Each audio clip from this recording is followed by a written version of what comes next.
Hello, hello mes chers amis, j'espère que vous allez bien. Tiens, c'est marrant, 21h12 quand je fais cette petite vidéo. On est le 12/12/2022 et je fais la vidéo pour les petits messages du jour de demain. Voilà, donc là, on m'a montré 3 oracles différents. Donc, le premier message, c'est le message que vous apporte la belette qui vous dit d'utiliser votre sens de l'observation et votre vivacité d'esprit pour réagir rapidement et efficacement. Voilà, j'utilise mon sens de l'observation et ma vivacité d'esprit pour réagir rapidement et efficacement. Ensuite, on a le message du jugement. Je comprends que chacun a un chemin et des défis spécifiques. Nous sommes tous esprits, nous sommes tous pareils. Seuls les rôles que nous avons choisi de jouer sur Terre nous différencient. La plus grande leçon que vous avez choisi d'apprendre est d'aimer. Il y a de nombreuses situations sur le plan physique qu'il est possible d'expérimenter, mais la leçon principale à retenir est que l'on peut transcender ces illusions et se voir en tout un chacun. Chaque âme a choisi un certain nombre de difficultés, et votre tâche n'est pas de juger la manière dont elle supporte ces obstacles, mais de l'aider à y parvenir. Je le relis. Chaque âme a choisi un certain nombre de difficultés. Et votre tâche n'est pas de juger la manière dont elle supporte ces obstacles, mais de l'aider à y parvenir. L'esprit vous a accordé les outils que sont la compassion et l'empathie pour vous aider à vous mettre à la place de ceux qui paraissent différents. L'ego vous a enseigné qu'en faisant de l'autre quelqu'un d'inférieur ou d'insignifiant, vous vous sentez grandi. C'est une illusion. En rabaissant autrui, on ne fait que se rabaisser. En rabaissant autrui, on ne fait que se rabaisser. Apprenez également à suivre la règle d'or suivante. Je traite autrui comme je voudrais être traité. Chaque personne présente dans votre vie est là pour vous enseigner quelque chose à propos de vous-même. Acceptez la leçon avec amour et compréhension. Je traite autrui comme je voudrais être traité. Chaque personne présente dans votre vie est là pour vous enseigner quelque chose à propos de vous-même. Acceptez la leçon avec amour et clarté.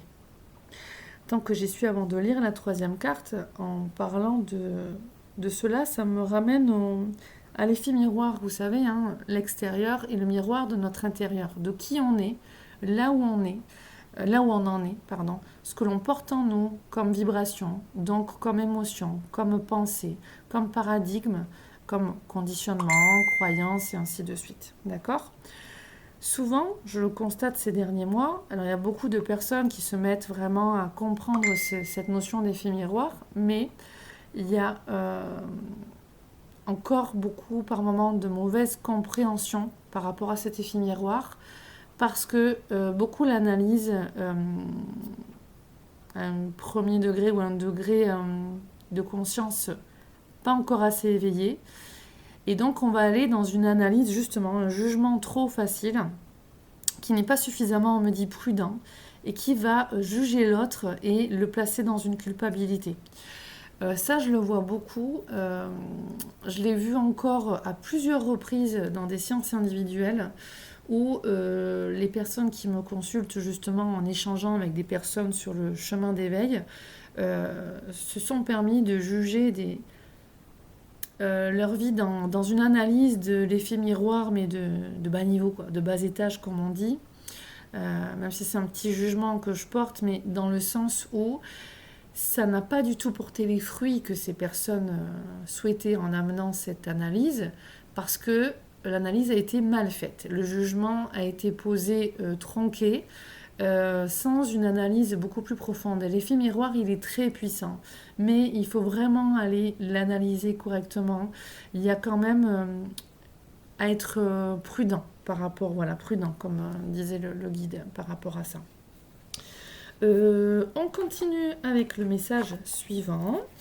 J'aimerais plus développer, mais il y a vraiment des maladresses sur cet effet miroir qui qui sont posées, les personnes qui vont dire, ah ben oui, tu as vécu ça avec telle personne, ben oui, parce qu'en fait, tu es comme ça, parce que l'autre te renvoie ça.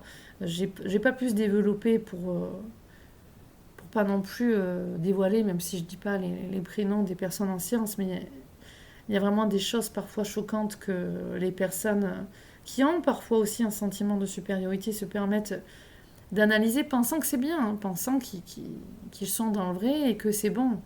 Mais ça peut créer des dommages parce que ça peut placer l'autre sur une mauvaise analyse et surtout dans une culpabilité énorme.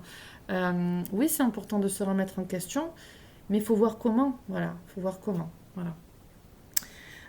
Donc l'autre message qui est vivez la clarté de vos idées. Ben justement, on parle de clarté, donc en même temps discernement par rapport à ce que je dis, mais en même temps par rapport à ce que les autres disent, et notamment dans cet effet miroir, les analyses qu'on peut se faire les uns les autres. Voilà. Donc vivez la clarté de vos idées, il est temps de clarifier vos idées pour leur donner véritablement naissance.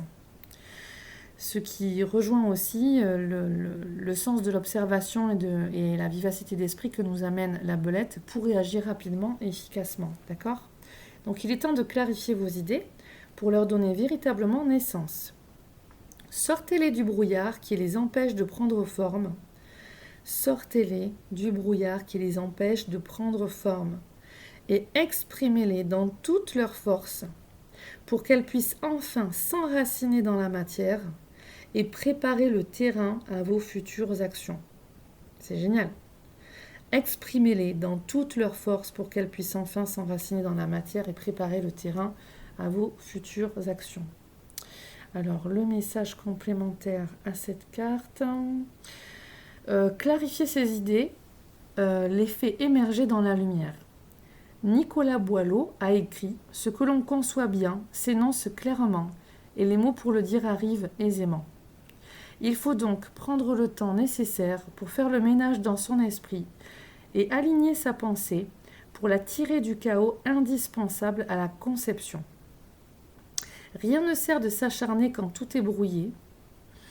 Laissez la confusion s'installer et, comme on le fait dans un brassage d'idées, ne bloquez pas votre mental dans son expression. Lentement mais sûrement, les idées essentielles à l'action vont s'imposer avec clarté dans un moment de grâce. Lorsqu'on fait le calme en soi, vient un moment où tout se met en place, moment propice à l'émergence des idées dans une forme qui nous surprend toujours par sa limpidité.